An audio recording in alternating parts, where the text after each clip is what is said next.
Hi. Last night I played my fifth and final game in the Reggie Boone Memorial at the Wachusett Chess Club. I had the white pieces, and I was paired against Roger Capello, rated just over 2,000. I played d4, he responded classically with d5, and after c4, c6, we have an opening called the Slav defense. I played knight c3, he played knight f6, and I played e3, which looks not so hot because it blocks in the bishop on c1, but it develops a really solid central pawn chain for white, which gives him slightly more space than black, and I hope, therefore, a small advantage. Roger played bishop to f5, aggressively posting his dark squared bishop outside the pawn chain before his light squared bishop outside the pawn chain before playing e6. And at some point in the middle game, I found myself either equal or worse. And for that reason, I think I should be looking for some kind of improvement in the opening. And here's one spot in which I might be able to find one. When one player brings his queenside bishop out to the kingside, it's often the case that you can make a queen move to the third b-file square, in this case queen b3, attacking the pawn whose defense he just left. And that can be combined with a capture on d5 to put a lot of pressure on the opponent's queenside and his king. So queen b3 or c takes d5 here might have been the way to go. But I played knight f3 instead. Roger played e6, and I played bishop to d3. Of course, black's bishop on f5 is powerful, controlling some important squares in my camp, which I might like later to use for a heavy piece. So trading off my light squared bishop for his seemed like a good idea. And I expected Roger here to play bishop takes d3, queen takes d3, develop his dark squared bishop somewhere and castle kingside. But he surprised me by taking on c4. Here I tried for a while to justify bishop takes f5,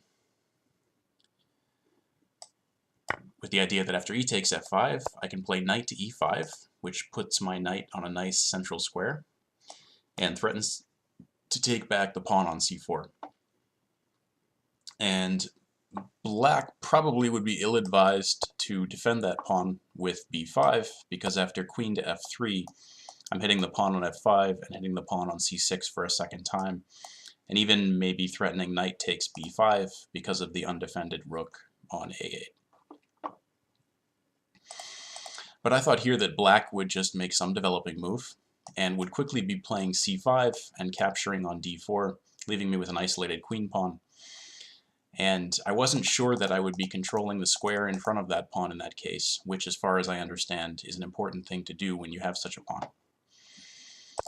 So, back here, I elected to take back on c4. Roger played knight bd7, and this is a good move, I think, and I thought at the time that he was prepping the move c5.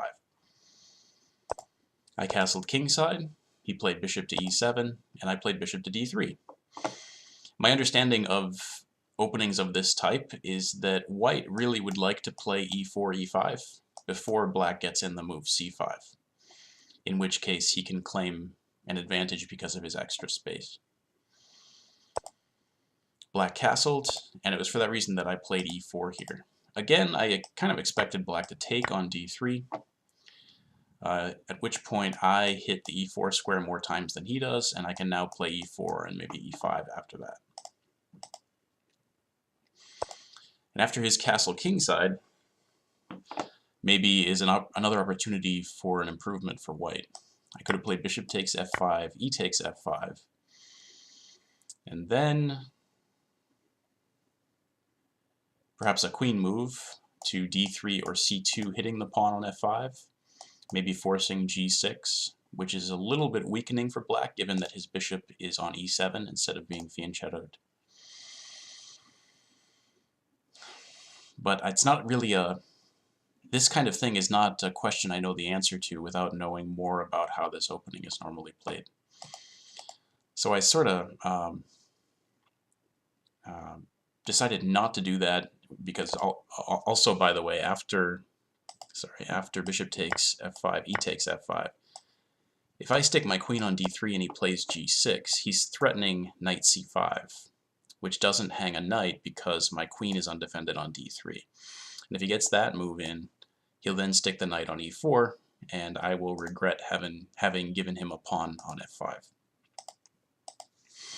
So knowing as little as I do about this opening, I decided to instead play e4, arguing that taking more space in the center was likely to result in a good position for me.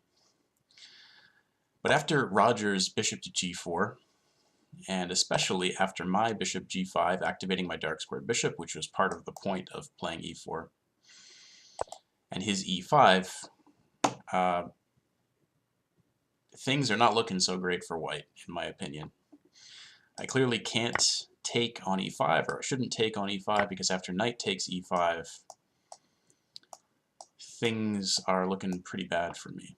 I don't have control of the e5 square, and I might just hang material here somehow. And I don't want to play d5, because I think black can just play knight takes d5, taking advantage of the fact that the bishop on g5 is under-defended, and by so doing win a pawn. For example, after bishop takes e7, knight takes e7. So here I felt compelled to play bishop takes f6, and I should mention that before this I hadn't even been considering e5 for black. I thought for sure he was going to play c5. So e5 really took me by surprise, and from this point forward, for many of the moves for the rest of the middle game, I was just playing the moves that I thought weren't going to immediately lead to me having a worse position. I took on f6, and after his bishop takes f6, I played d5, now that there's no more knight takes d5. But of course I have given black the two bishops, and that means that I'm going to end up worse if the center opens up. So it's very important after I take on f6 to play this move d5 and keep these center pawns locked. Black played knight to c5, and I think originally here I was going to play bishop to e2, breaking the pin along the d1-h5 diagonal. But then I thought, well, this bishop on d3 is not a very good piece now that I have pawns on e4 and d5. So maybe I should take this opportunity to expand on the queen side and encourage a trade of minors. I played b4. And after black's knight takes d3, queen takes d3, I've managed to break the pin without losing defense of the knight on f3.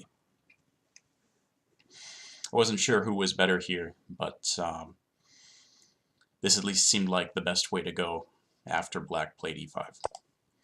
Roger played queen to d6, hitting this pawn on b4, and I played rook a b1. Of course, why not activate another piece if you can? Roger played rook a to d8.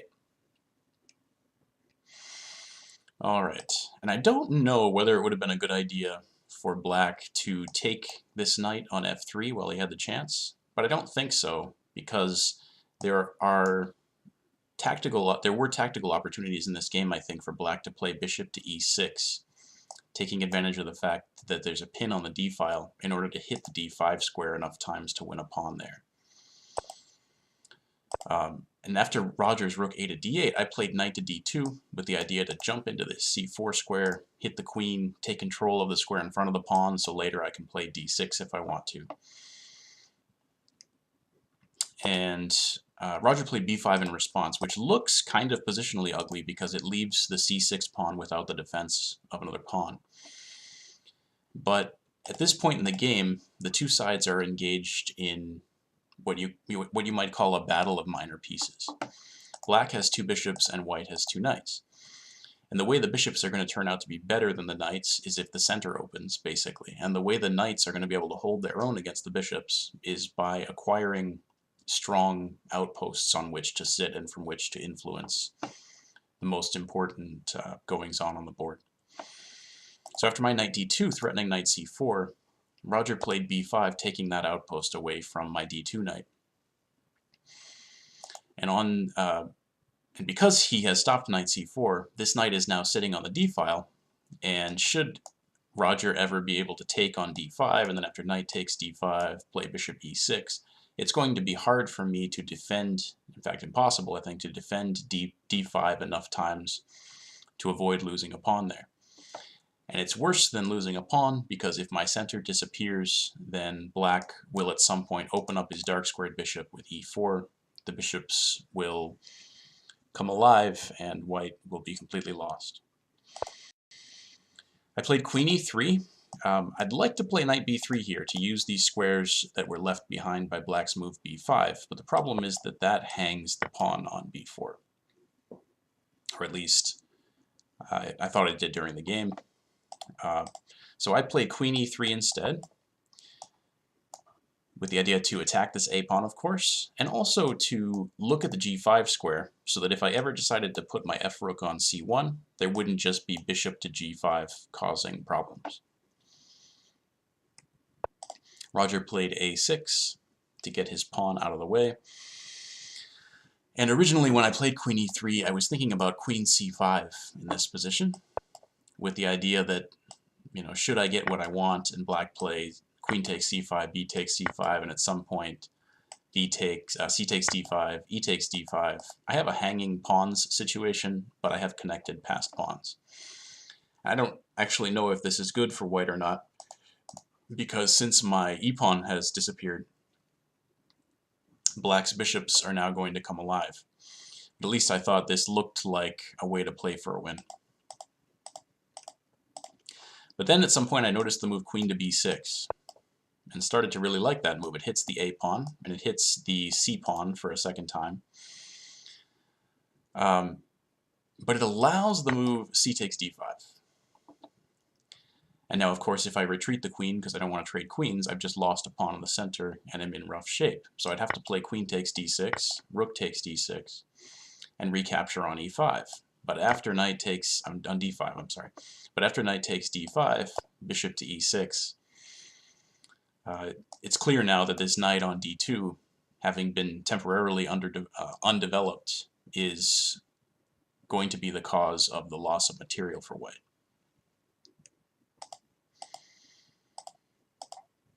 So I couldn't play queen b6, and somewhere in the mix there, I decided I didn't want to play queen c5 either, maybe because of the same move, c takes d5. Though obviously here I'm not compelled to trade queens.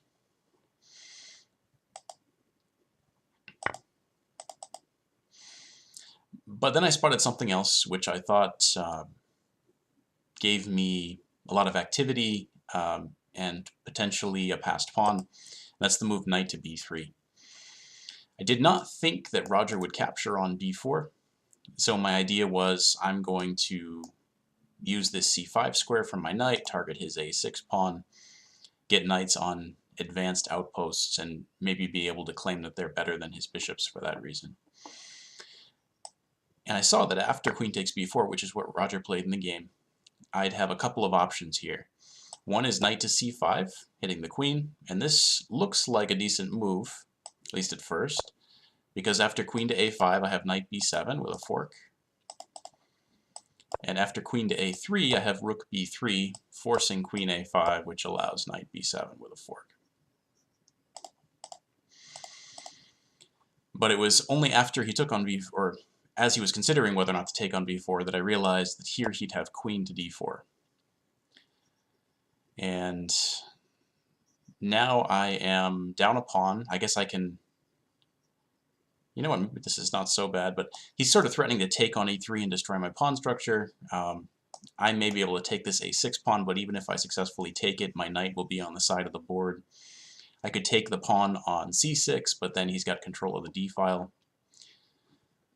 So this didn't really appeal to me. But luckily I had a second option here, which was to play d takes c6, recovering my pawn, at least temporarily, and giving me a passed pawn on the c-file. Roger found a nice move here in queen to d6, attacking that pawn.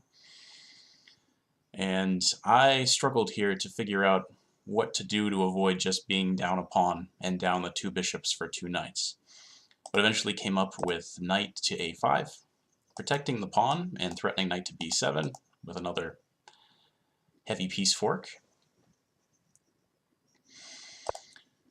Roger played queen c7, a nice move which I missed, which attacks this knight on a5.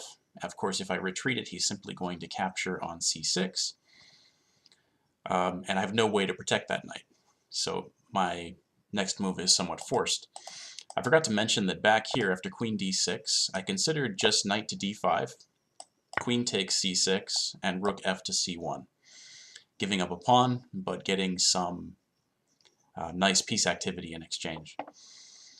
And this kind of sort of almost transposes to the game. So let's look at what actually happened.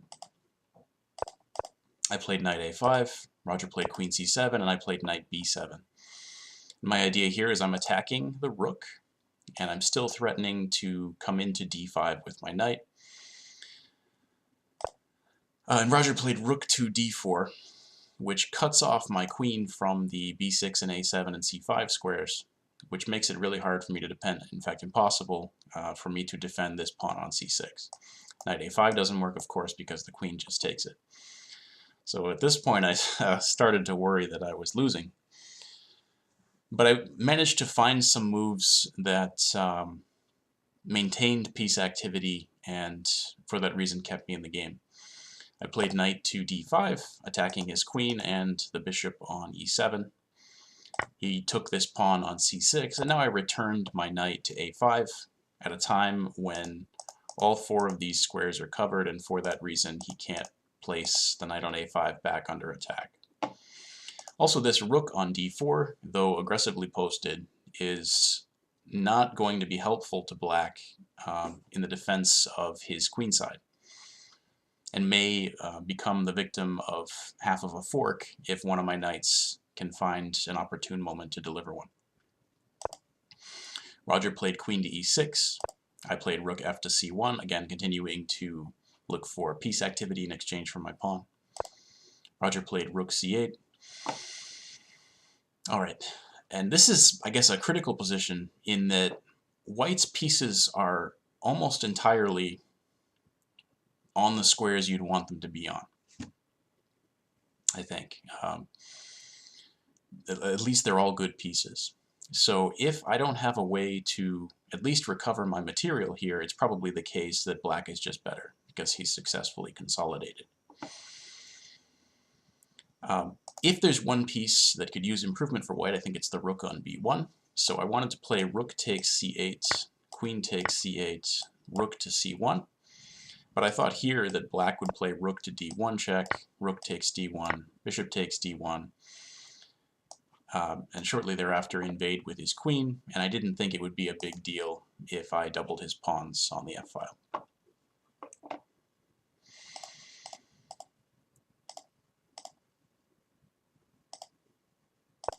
So first I played f3 in order to make this bishop on g4 retreat to a square from which it's not very active, the h5 square. Bishop h5, and then I traded on c8 and played rook c1. Alright, and this is an even more critical position than the one I was talking about a moment ago. And after Roger's queen to d7, again, white's pieces are all well placed, and if there isn't a way here to get something for that, then I'm not sure that white has compensation for the pawn. What I decided on was rook to c7. But this is at least possibly a blunder. And I wonder if you can figure out why. This position is black to play and at least cause a lot of problems for white. Yeah, what Roger probably should have played here is rook to d1 check, and after king f2 only move bishop h4 check. Now the idea is that if I go g3, he's going to play queen h3, threatening checkmate on f1, and there's not all that much I can do about that because he's also threatening queen takes h2 check. So this would have been pretty bad. I think I would have had to respond to bishop h4 check with king to e2, even though that allows the skewer, rook e1 check, because after king to d2, though my queen is falling, so is his probably. And though I bet there's a way for black to come out of this situation better or even winning, this would have been the best thing available to me after I played rook c7, missing his rook d1 check idea. But Roger was in serious time pressure here, So after rook to c7, he didn't find rook d1 check. Instead, he decided to give up the queen for a rook and minor piece by playing rook takes d5. I played rook takes d7, he played rook takes d7. Now we have an interesting material imbalance because white has a queen and a knight for 2 bishops, a rook, and a pawn, which is technically or nominally or whatever material equality, but of course who is better is determined by the particulars of the position. And in this case, though black has 2 bishops, this bishop on h5 is very inactive, and white has a nice central outpost for his knight, should he ever be able to get it there. So I think a computer would say that white is significantly better or winning here. And so Roger kind of had to find that rook d1 check move earlier. I played knight to c6, trying to bring my knight back into the game, as I mentioned earlier, heading for this d5 square. Roger played h6, giving his king some breathing room, and I played queen, not just giving his king breathing room, but preparing bishop to g5 before or after rook d1 check, at which point he controls the d2 square and might be able to use that to pick off my pawn on a2. So I played a prophylactic move here, queen b3, and the idea is I am keeping his rook off of d1 and preemptively getting out of the way of bishop g5. Roger played rook d6, which is sort of a, I don't know, it strikes me as a kind of a time-marking move. I think he was just really short on time here and had to play something, and so found something reasonable and played it. Not sure what I would do instead with black, because this queen is going to sort of run roughshod over black's center and queen side because of all the empty files and diagonals. Roger played rook d6, I played knight b4, heading for this d5 square, and Roger played bishop d8.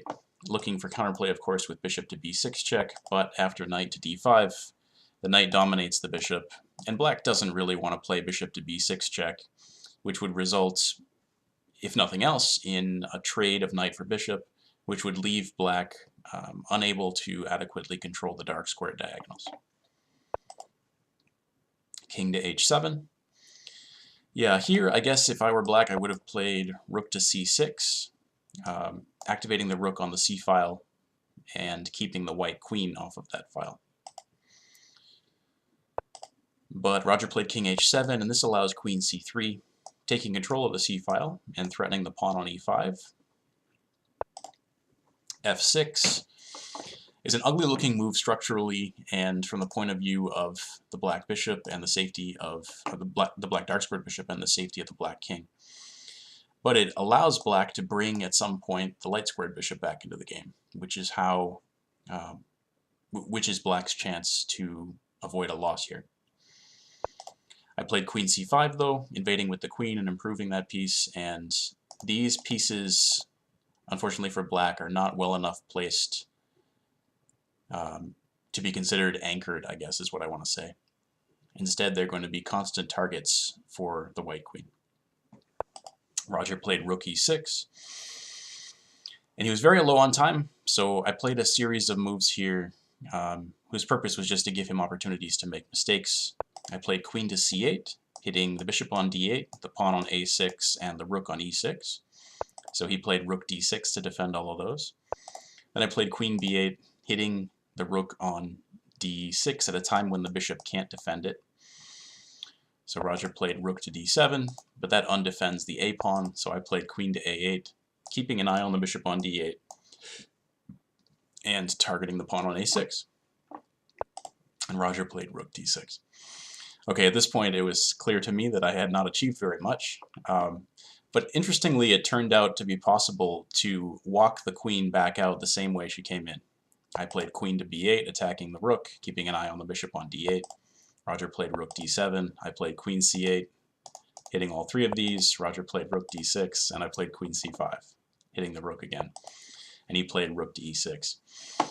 Alright, so my queen, my sort of solo queen attack not really solo. She's got the assistance of this great knight on d5. Didn't work out and didn't result in the win of any material, so I had to look for something else, and I decided to just bring my king up the board and eventually play g3 and f4, taking more space. And if black were to respond to that with kingside pawn moves of his own, he'd be leaving his king more vulnerable on h7 than it is now. Roger played bishop to f7, and here, I don't know, maybe queen a7 or queen f8 wins material. So I'm not sure why I played g3, but I did. Roger played rook to e8, and in his defense, again, he had extremely little time at this point, just a matter of seconds. This abandons the defense of the a-pawn, so I played queen to c6, putting pressure on the rook on e8 and hitting the pawn on a6, and inviting Roger to play rook back to e6, because this move allows queen to d7, forking the two bishops, and it turns out to be impossible to defend both of them. Roger played one more move here, but only had 1 second left on his clock, and for that reason resigned before I played knight takes e7. So I finished with a score of 5 out of 5. I should gain, according to the USCF rating estimator, 20-something points, which will get me a healthy chunk of the way back toward 2200, which is my goal right now. And we will start a new tournament next Wednesday. Thank you for watching.